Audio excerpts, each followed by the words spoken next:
Death of a Unicorn is written and directed by Alex Scharfman, and it tells the story of Jenna Ortega as Ridley and Paul Rudd as Elliot as they travel up to a lodge over the weekend. They are there to meet some very powerful pharmaceutical people, and in doing so, they end up hitting a mystical creature, the unicorn, along the way. Once we see the death of the unicorn actually happen, it's safe to say that these creatures, while majestic and very beautiful, can also become very violent and dangerous. I really enjoyed this movie. This year's gotten a lot of good stuff, especially early goings, which is kind of strange because, you know, once you get to the summer and a little bit after that is when a lot of the bigger titles come out, and a lot more, like, you know, just because people have more time on their hands, studios can kind of push some stuff down further, so like the summertime will be a lot bigger for films.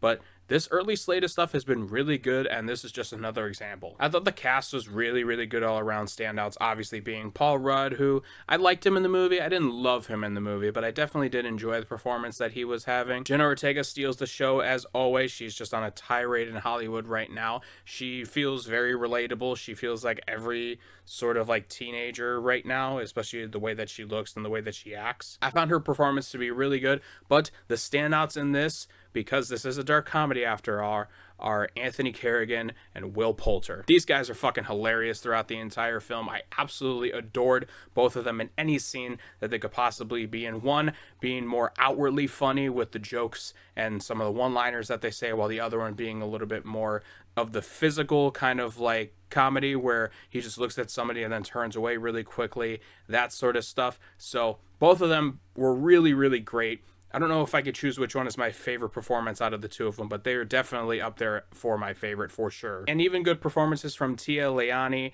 Richard E. Grant obviously as probably the biggest bad guy in this film. Both really, really good. I just absolutely love the scenery that they chew with it, especially Richard E. Grant's very good at that too. He can play the slimy scumbag kind of character very well, and this is just, you know, another way to show it. I thought the story was actually relatively unique. You don't really get to see many stories like this very often, and I love how self-aware it is, right?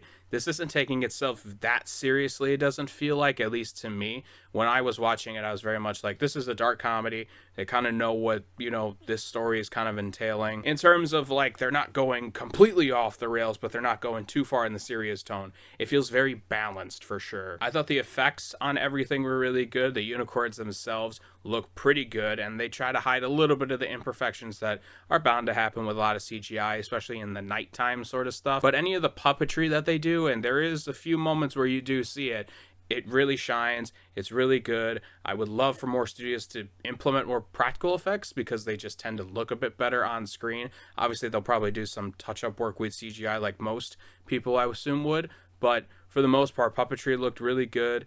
The unicorns themselves look really good. I thought that the action, at least is what you would call it, and the deaths that ensue throughout this film are well put together. Some of them very slapstick and funny and quick. Some of them are pretty drawn out and gory to the max, and it's a pretty good all-around kind of, you know, pie. Like, I mean, I don't know what else to say. Like, I thought everything around it was really solid, minus the fact the story at the end tails off just a little bit. I think it overstays its welcome at points just slightly, but everything else in it I thought was really, really great. I'm going to give Death of a Unicorn 4 stars.